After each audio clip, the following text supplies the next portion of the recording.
Hey guys, once again welcome on my study दोस्त YouTube channel. कैसे आप सब लोग? आई होप आप सब लोग ठीक होंगे। सो फ्रेंड्स, एक और वीडियो आपका वन वर्ड सब्स्टिट्यूशन का ये रहने वाला है। इसमें भी हम क्वेश्चन तो 10 ही डिस्कस करेंगे, लेकिन 40 के जो 40 वर्ड हैं ऑप्शंस के साथ में, उन सभी का मैं आपको मीनिंग भी बताऊंगा, ताकि आप सभी लोग एक साथ 10 नहीं पूरे 40 वर्ड तैयार कर सकें। तो आइए स्टार्ट करते हैं। और इससे पहले वाले सारे वीडियोस प्लेलिस्ट बन गया अलग से भी, और पहले का एक प्लेलिस्ट है जिसमें मैंने आपको 500-600 वर्ड वहाँ पे भी करवा रखे हैं, तो वहाँ पे भी देख सकते हैं। वीडियो को डिस्क्रिप्शन में उसका लिंक मिल जाएगा। तो चलिए आज की क्लास स्टार्ट करते हैं। सो गाइज, यहाँ पे आप फर्स्ट वर्ड देख रहे हैं, the animals of particular region. देखिए, पर्टिकुलर रीजन मतलब एक निश्चित क्षेत्र के एनिमल को क्या बोला जाता है। इसलिए आपने बहुत बार सुना होगा कि ऐसे एक एरिया हो गया, आपका खुद का भी एक रीजन होता है कि आप जैसे किसी पर्टिकुलर प्लेस से बिलोंग करते हैं, आपका खुद का एक एड्रेस भी है। इसी तरीके से अगर यहाँ पे एनिमल की बात करें तो यहाँ पे ऑप्शन भी दिया गया है। देखिए कौन सा ऑप्शन आपके लिए होगा, आप वीडियो पॉज करके भी सोच सकते हैं। फ्लोरा, ठीक है। म्यूजियम तो आपको पता ही है। जू भी आपको पता है। फोना भी पता होगा शायद, तो इसका आंसर आप निकाल पाएंगे। तो आइए देखते हैं इसका आंसर क्या होता है और फिर आपने क्या सही लगाया या नहीं। सो गाइज, यहाँ पे इसका सही आंसर हो जाएगा डी ऑप्शन, ठीक है। यहाँ पे बोला गया था, क्वेश्चन क्या था, एनिमल ऑफ पर्टिकुलर रीजन। तो फ्लोरा जो है एक वनस्पति है, और ये आपको पता होगा। म्यूजियम जो है यहाँ पे संग्रहालय होता है, ये सबको पता होगा। जू का मतलब चिड़ियाघर होता है। चिड़ियाघर में जानवरों को रखा जाता है, लेकिन वो पर्टिकुलर प्लेस नहीं माना जाता उसका, ठीक है। वहाँ पे सभी प्रकार के सारे जानवर रहते हैं, ठीक है। और यहाँ पे जो आंसर है डी, इसका मतलब होता है किसी प्रदेश में पशु वर्ग, ठीक है। तो पशु वर्ग का मतलब आप एनिमल समझ लीजिए। तो अब जैसे पशु वर्ग का मतलब है कि एक ही टाइप के यहाँ पे जो पशु हैं वो रह रहे हैं किसी निश्चित प्रदेश में या क्षेत्र में, ठीक है। तो ये आपके आंसर हो जाएगा डी ऑप्शन। नेक्स्ट देखते हैं। अगला जो सवाल है आपके पास में, क्वेश्चन नंबर 22, ये बोलता है आपको पास में, an emolument over and above fixed income और सैलरी, ठीक है। तो ये आपको बताना है। आप क्वेश्चन समझ गए होंगे। मतलब जो फिक्स्ड इनकम है, कोई भी आप समझ लीजिए, जिस पे आप क्या लेते हैं, इंटरेस्ट लेते हैं, उसको क्या बोला जाता है, ठीक है। यहाँ पे देखिए होनोरियम आपके पास में है। फिर उसके बाद में देखिए सिंश्योर है, प्रीक्वारिसिस्ट है, और लास्ट है प्रीरोगेटिव। तो कौन सा आंसर इसमें सही हो सकता है, आप वीडियो पॉज करके भी सोच सकते हैं। तो सबसे पहले तो इसका सही आंसर देखते हैं, फिर इनके मीनिंग के बारे में बात करते हैं। सो इसका सही आंसर हो जाएगा आपके पास में सी ऑप्शन, प्रीक्यूसिस्ट, ठीक है। And emolument over and above fixed income और सैलरी। अनुलाभ का मतलब आप समझते हैं, जो आप जिसे 2 नंबर बोलते हैं ना, इसे ही बोलते हैं अनुलाभ, ठीक है। आपकी जो फिक्स सैलरी मिल रही है उसके ऊपर भी अगर आप कुछ कमा रहे हैं तो उसको बोला जाता है प्रीक्यूस्ट, ठीक है।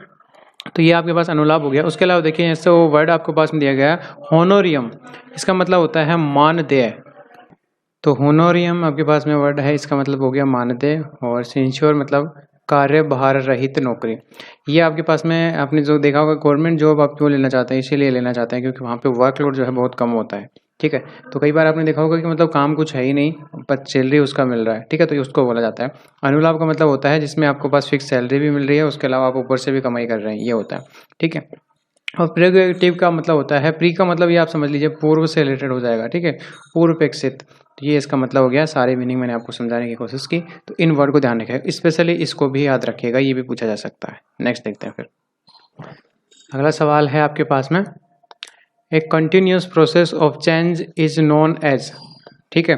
इनके लगातार परिवर्तन की प्रक्रिया क्या कहलाती है, आपको बाद में देखिए ट्रांसफॉर्मेशन, फ्लक्स आपके पास में है, मेटामॉर्फोसिस है, और डायनामिज्म है। तो यहाँ पे आप देखिए इसका सही आंसर क्या होता है।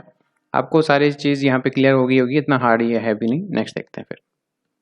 सो इसका सही आंसर हो जाएगा फ्लक्स, ठीक है। Continuous process of change in is known as, ठीक है। लगातार परिवर्तन किस में होता है, फ्लक्स के अंदर ही होता है। आपको सुना भी होगा आपने, प्रवाह उसको बोला जाता है, ठीक है। तो ट्रांसफॉर्मेशन का मतलब होता है परिवर्तन, मतलब एक सिचुएशन से दूसरे सिचुएशन में बदल जाना, एक स्टेट से दूसरे स्टेट में बदल जाना, उसको ट्रांसफॉर्मेशन बोला जाता है, ठीक है। मेटामॉर्फोसिस का मतलब होता है काया पलट, ठीक है। और डायनामिज्म का मतलब होता है गंत्यात्मक। ये मीनिंग जो है 100% डिफाइन आपको भी शायद नहीं होगा, इसका मतलब क्या है। तो यही गूगल वर्ड है जो मैंने आपको बता दिया गाइस। तो इसमें सबसे ज़्यादा इंपॉर्टेंट जो वर्ड है ये यही है, फ्लक्स। इसको याद रखिएगा। एक मेटामॉर्फोसिस ये जो होता है ये भी याद रखिएगा, ठीक है। जो मोर्फ वर्ड है ये रूट वर्ड भी है, याद रखिएगा। ये किससे रिलेटेड होता है, ये आकृति से रिलेटेड होता है, ठीक है। मॉर्फोलॉजी आपने सुना होगा, आकृति का विज्ञान। तो ये आपका पास में ध्यान रखिएगा। सॉरी, लॉजी है मतलब अध्ययन। जो LOGY वर्ड होता है ये अध्ययन से रिलेटेड होता है, ठीक है। जैसे ना आपने सुना होगा, एक रिसेंट वर्ड ही चल रहा है जैसे कि क्रोनोलॉजी, आपने बहुत बार सुना होगा। क्रोन का मतलब होता है समय से रिलेटेड होता है और लॉजी का मतलब अध्ययन होता है, ठीक है। तो ये चीज़ आपको ध्यान रखना है। नेक्स्ट देखते हैं फिर अगला सवाल। इसको जो है 3 स्टार लगा के भी आप लिख सकते हैं, बहुत इंपॉर्टेंट क्वेश्चन है। इसमें जो है the art of making fireworks, ठीक है, जो आप पटाखे बनाते हैं ना फायरवर्क्स, उसको क्या बोला जाता है। यहाँ पे सारे वर्ड्स जो हैं बहुत ही अच्छे हैं, तो इसलिए मैं बता रहा हूँ 3 स्टार के साथ में, ठीक है। यहाँ पे सबसे पहले देखिए क्रोमेटिक्स आपके पास में है, न्यूमिस्मेटिक्स है आपके पास में है, देखिए पायरोटेक्निक्स आपके पास में है और कॉस्मेटिक्स है, ठीक है। तो यहाँ पे सारे वर्ड्स के मीनिंग आपको जो है लगभग क्लियर हो गए होंगे। यहाँ पे रूट वर्ड भी हैं कुछ, तो ये मैं आपको बताऊंगा, तो देखिए फिर आगे। तो इसका सही आंसर हो जाएगा जो है पायरोटेक्निक्स। इसका मतलब होता है आतिशबाजी बनाना या आतिशबाजी का सामान बनाना, आप इसे बोल सकते हैं। इससे पहले सबसे पहले ये देखिए कॉस्मेटिक्स, आपने जो है बहुत सुना होगा, ये वर्ड डेली लाइफ में बहुत ज़्यादा यूज होता है। इसका हिंदी में मतलब अगर आपको पूछे ना तो सौंदर्य प्रसाधन होता है। आप कभी एक बार ऐसा करके देखिए कि आपको मतलब किसी सामान मंगवाना है कॉस्मेटिक्स का, तो आप उसको जाके बोलिए मुझे कुछ सौंदर्य प्रसाधन का सामान चाहिए, तो वो खुद कन्फ्यूज हो जाएगा शायद, ठीक है। उसके अलावा देखिए क्रोमा जो वर्ड आपके पास में है ये रंग से रिलेटेड होता है, तो क्रोमेटिक्स जो वर्ड है ये रंग विज्ञान को बोला जाता है। न्यूमिस्मेटिक्स, देखिए ये जो न्यूमिस है ये वर्ड होता है मुद्रा से, ठीक है, ये आपको ध्यान रखना है। तो ये आपको ध्यान रखना है न्यूमिस्मेटिक्स, तो ये आपके पास में मुद्रा शास्त्र से बोला जाता है। जैसे मैथमेटिक्स होता है वैसे ही न्यूमिस्मेटिक्स है। अब यहाँ पे क्रोमेटिक्स है यानी कि रंग का विज्ञान, ठीक है, रंग के बारे में जानने वाले विज्ञान को रंग विज्ञान कहते हैं ऐसे। क्रोमेटिक्स आपके पास में हो गया। कॉस्मेटिक्स मैंने आपको बताई दिया सौंदर्य प्रसाधन। अब देखिए नेक्स्ट अगला सवाल, ये भी बेहतरीन सवाल है। देखिए a broad road bordered with trees, ठीक है, एक रोड है आपके पास में, वो दोनों तरफ से बोर्डेड विद ट्रीज, दोनों तरफ से जैसे ये रोड जा रहा है इसके दोनों तरफ जो है लगातार ट्रीज पेड़ हैं, तो ये इस रोड को क्या बोलते हैं, ये आपको पास में वर्ड पूछा जाता है। यहाँ पे सारे वर्ड आप देखिए, बॉडीआर है आपके पास में, उसका देखिए बॉलीवर्ड है और एवेन्यू है और फेसेड है। तो यहाँ पे सारे वर्ड के मीनिंग में मैं आपको बताऊंगा आगे, लेकिन सबसे पहले तो आपके दिमाग में ये क्लियर हो जाना चाहिए। और यहाँ पे 2 वर्ड में कन्फ्यूजन भी होगा, वो भी मैं आपको अभी बताऊंगा। देखिए फिर सबसे पहले तो इसका आंसर जो हो जाएगा वो हो जाएगा बी ऑप्शन, बॉलीवर्ड बोला जाता है जो आपके पास में दोनों तरफ पेड़ होते हैं। अब देखिए यहाँ पे छायादार मार्ग यहाँ पे लिखा गया है एवेन्यू, इसमें क्या होता है कि पेड़ तो होते हैं लेकिन एक निश्चित श्रृंखला में नहीं होता, जैसे इस साइड में है इस साइड में है ही नहीं, या इस साइड में है तो ऐसे है, ठीक है, कभी इसमें आ रहा है नहीं आ रहा है फिर इसमें लगातार आ रहा है, ऐसे निश्चित नहीं है। लेकिन इसमें क्या होता है कि अगर पेड़ हैं तो निश्चित हैं, ऐसे श्रृंखला में बने हुए हैं लगातार, तो इसे बोला जाता है बॉलीवुड। और इसमें एवेन्यू, इसमें भी छायादार मार्ग इसको बोल सकते हैं आप, ठीक है। फेस से तो आपको जैसे क्लियर हो गया होगा कि कुछ मुख्यतः से रिलेटेड फेस से रिलेटेड है, तो फेस का मतलब होता है मुख्य हटाव, ठीक है। और बॉडीआर जो वर्ड है इसको बोला जाता है स्त्रियों का कुछ निजी कमरा, आप उसे बोल सकते हैं, ठीक है, प्राइवेट रूम आप इसे कह सकते हैं फॉर लेडीज, ठीक है। अब देखिए नेक्स्ट अगला सवाल जो आपके पास में है, one who is beyond reform, most important question लगा लीजिए इसको भी क्योंकि ये बहुत बार पूछा जा चुका है, ठीक है। ऑप्टिमिस्टिक्स, ठीक है, उसके बाद देखिए इनकरेजिबल, इनकरेजिबल तो बहुत ही इंपॉर्टेंट वर्ड है, इसका मीनिंग भी मैं आगे आपको बताऊंगा, लेकिन अभी देखिए ऑप्टिमिस्टिक आशावादी सुना होगा आपने, ठीक है। उसके बाद देखिए इनडिफिटेबल, इनडिफिटेबल आपके पास में वर्ड है, और इसके अलावा है नोटोरियस। ये चारों वर्ड जो है ना बहुत ही खतरनाक और बहुत ही अच्छे वर्ड, डेली लाइफ में भी आप यूज करते हैं, आगे हम देखेंगे, तो इनको जरूर याद कर लें। नेक्स्ट देखते हैं, तो देखिए ऑप्टिमिस्टिक आशावादी हो गया, इनकरेजिबल असुधार्य, ठीक है, one who is beyond reform, reform का मतलब है जिसको दोबारा से नहीं किया जा सके, बियॉन्ड का मतलब है नहीं किया जा सके, बियॉन्ड रिफॉर्म मतलब अब वो दोबारा से उस फॉर्म में हम उसे नहीं ला सकते, कोई भी काम हो गया अब वो हो गया बस, अब उसको नहीं चेंज कर सकते, इनकरेजेबल, ठीक है, असुधार्य आप उसे बोल सकते हैं। ऑप्टिमिस्टिक वर्ड आशावादी होता है, पेसिमिस्टिक भी आता है, निराशावादी होता है। इसको देखिए इनडिफेजिटेबल यानी कि अनिश्चितकालीन, ये आपके पास में है, ठीक है, इनडिफेटिजेबल, ये आपको ध्यान रखना, मीनिंग का भी थोड़ा सा। और इसको देखिए नोटोरियस, नोटोरियस का मतलब कुख्यात, आपने सुना होगा कि ये कुख्यात डाकू ऐसा कुछ है, फिल्मों में भी आपने सुना होगा, तो ये चीज़ आपको ध्यान रखना, नोटोरियस ये वर्ड इसके लिए यूज होता है। सारे वर्ड आपकी इस वर्ड के बहुत ज़्यादा इंपॉर्टेंट। नेक्स्ट देखते हैं फिर, ये देखिए ये भी अच्छा वर्ड है, one who deal in flowers, जो फूल बेचता है या उनमें व्यापार करता है उसे क्या बोलते हैं। सबसे पहला है क्यूरेटर, फिर उसका देखिए कॉम्पियरर है, फ्लोरिस्ट है और स्कल्प्टर है। तो यहाँ पे देखिए सारे वर्ड बहुत ही अच्छे हैं, अब देखिए इनका मीनिंग और इनमें सही आंसर क्या होगा। सो गाइस फ्लावर से आपको फ्लोरिस्ट समझ में आ गया होगा, फूल वाला, ठीक है, जो फूल वाला उसको फ्लोरिस्ट बोला जाता है। क्यूरेटर, क्यूरेटर का मतलब होता है संग्रहाध्यक्ष या संग्रहालय का जो है सब बोल सकते हैं कि रख रखाव करने वाला, ठीक है, क्यूरेटर बोला जाता है। उसके अलावा देखिए कॉम्पेरियर का मतलब होता है परिचायक, कॉम्पेरी इसका मतलब होता है परिचालक। स्कल्प्टर ये मूर्तिकार, ये जो है बहुत ज़्यादा वर्ड पूछा जाता है, स्कल्प्टर आपको याद रखना। तो ये डेली लाइफ में भी आपके लिए काम के हैं। अगर आपसे पूछा जा रहा है स्कल्प्टर, सोप वगैरह पे आपने लिखा हुआ किसी मूर्ति वाले के पे स्कल्प्टर लिखा हुआ होता है, ठीक है। तो अब देखिए क्योंकि वहाँ पे मूर्तिकार नहीं लिखा जाता है, कई जगह पे स्कल्प्टर लिखा हुआ आता है।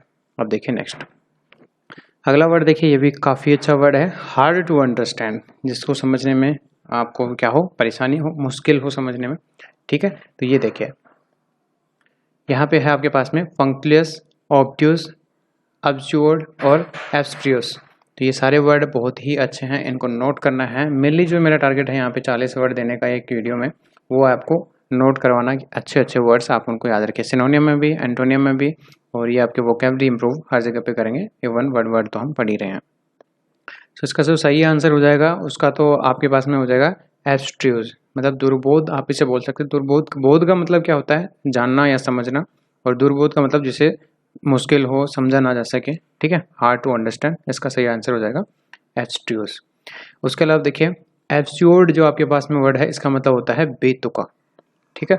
ऑब्ट्यूज जो वर्ड है आपके पास में, इसका मतलब होता है कुंठित, ठीक है। और आपके पास में जो वर्ड है पंक्चुलियस, तो इसका मतलब होता है सूक्ष्म नियम वाला, यानी कि उसके बहुत छोटे छोटे नियम हैं। अब नियम का मतलब ये मत समझिए कि उसके कुछ फंड ऐसे कुछ नियम उसने खुद नहीं लिखे होंगे, और उसकी छोटी सोच है, आप ऐसे कुछ कह सकते हैं, ठीक है। तो ये सारे वर्ड थे, इनको याद रखिएगा। और स्पेशली जो है एब्स्ट्रूज और एब्सोर्ड जो वर्ड है, इन दोनों को अच्छे से याद रखना। नेक्स्ट देखिए फिर अगला सवाल, ये भी बहुत अच्छा सवाल है, स्किलफुल एट हैंडलिंग थिंग्स, ठीक है। मतलब चीज़ों को संभालने में बहुत ही ज़्यादा स्किलफुल है, तो आप उसको क्या बोलेंगे, हैंडीक्राफ्ट, ठीक है, क्लेवर, डेक्स्टोरियस और फास्टिडियस।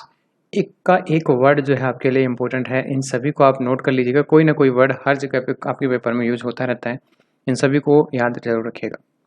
अब देखिए इनका आंसर क्या होता है, ठीक है। डेक्स्टोरियस इसका जो है सही आंसर है, इसका मतलब होता है निपुण, ठीक है, स्किलफुल हैं आप। और हैंडलिंग थिंग्स, ये आपको वर्ड तो समझ में आ गया होगा कि क्या बोलना चाह रहा है, तो आप इसका आंसर लगा लीजिए डेक्स्टोरिस। और निपुण इसका मतलब, क्लेवर तो सबको पता होता है। और देखिए हैंडीक्राफ्ट, जो हैंड वर्ड होता है ये हस्त से होगा, क्राफ्ट का मतलब होता है कला, ठीक है। हैंडीक्राफ्ट मतलब हस्त निर्मित कला, आप उसे बोल सकते हैं हैंडीक्राफ्ट। आपने बहुत सारे ऐसे चीज़ें देखे होंगी जो हस्त निर्मित होते हैं, आप उन्हें बोलते हैं कि ये क्या है, हैंडीक्राफ्ट है। उन पे जैसे आप कलाकृति देखते हैं, कुछ कढ़ाई वगैरह आप जो हाथ से होते हैं उसको बोलते हैं हैंडीक्राफ्ट है। ये अपने जो जाते हैं दुकान पे तो वो भी बताता है कि ये हैंडीक्राफ्ट है, ठीक है, हैंड हाथ से बनाई हुई हस्तकला है, ठीक है। उसको देखिए फास्टिडियस, तो ये वर्ड आप देख लीजिए, इसका मतलब होता है नकचढ़ा। अब इसका मतलब तो आप समझ ही गए होंगे कि नकचढ़ा किसे कह सकते हैं, मतलब छोटी छोटी बातों में नुक्स निकालता है कि ये इसमें नमक कम है, ये अच्छा नहीं है, ये ऐसा होना चाहिए था, तो उसको फास्टिडियस बोला जाता है, ठीक है। तो अपनी लाइफ से कुछ वर्ड्स हैं जिनको आप लिंक करके याद कर सकते हैं, इसे मेमोरी लिंक अप बोला जाता है, ठीक है। तो ये चीज़ है, आपको समझ में आ गया होगा। इसका आंसर था सी ऑप्शन। अब नेक्स्ट देखिए इसका जो अगला सवाल है वो है क्वेश्चन नंबर 30 और आज के लिए लास्ट। ए मिल्ड और indirect expression substitute for an offensive और हार्श वन, ठीक है। तो यहाँ पे जो वर्ड है इसका सबसे पहला ये है आपके पास में एफ्यूमिज्म है, ठीक है, टूरिज्म है आपके पास में, फेवरेटिज्म है और अल्टूरिज्म है। आप यकीन मत मानिए लेकिन आप इनको गूगल करिए, बहुत ज़्यादा सर्च किए जाने वाले वर्ड और बहुत ही ज़्यादा इंपॉर्टेंट वर्ड हैं, इनको जरूर याद रखिएगा। आइए देखते हैं इसका सही आंसर क्या होगा। सो गाइस इसका सही आंसर जो हो जाएगा आपके पास में एफ्यूमिज्म हो जाएगा, इसका मतलब होता है प्रयुक्त। और जो टूरिज्म है, ठीक है, टूरिज्म नहीं है, ट्रूइज्म है। टूरिज्म तो आप समझ ही सकते हैं, लेकिन ट्रूइज्म है स्वसिद्ध सत्य, मतलब खुद ही उसको सत्य मान लेना, ठीक है, ये आप समझिए। ट्रूइज्म और ट्रूइज्म दोनों में थोड़ा सा अंतर है। फेवरेटिज्म, फेवरेटिज्म का मतलब तो आपको डेफिनेटली पता चल गया होगा कि ये मेरा फेवरेट है, मतलब आप पक्षपात पक्का करने वाले हैं। और अल्टूरिज्म, इसका मतलब होता है परोपकार। अल्टूरिस्ट क्या होता है, परोपकारी, अल्टूरिज्म क्या होता है, परोपकार होता है। इस तरह से वर्ड में जो है आपको लिंक अप करके याद रखना है। तो ये सारे वर्ड आज के हो गए हैं 40 कंप्लीट। इसमें से आपने कितने सही किए, एक तो मुझे आप कमेंट सेक्शन में ये बताइएगा, और एक मैं आपको अभी वन वर्ड दूंगा पिछली क्लास से, उसका मुझे आंसर बताइएगा आपको कितना याद है, जिससे मुझे ये भी पता चल जाएगा कि आप वीडियो लास्ट तक देखते हैं या नहीं। तो वीडियो को लाइक तो आप गाइस करेंगे ही, अपने दोस्तों के साथ इसे शेयर ज़रूर करिए। और चैनल को सब्सक्राइब नहीं किया तो अभी तक सब्सक्राइब कर लीजिए, और टेलीग्राम ग्रुप भी ज्वाइन कर लेना, वीडियो के डिस्क्रिप्शन उसका लिंक भी है, और डिस्कशन ग्रुप भी बना हुआ है, वहाँ से आप टेलीग्राम से ज्वाइन कर सकते हैं। उसमें कुछ डाउट होता है वहाँ पे भी क्लियर कर सकते हैं। मुझे इंस्टाग्राम पे फॉलो करके भी कुछ पूछना हो तो मैसेज कर सकते हैं। इवन आप मुझे मेल भी कर सकते हैं mystudydost@gmail.com। Thank you so much guys, see you soon in the next video. तब तक के लिए bye bye, take care, all the best.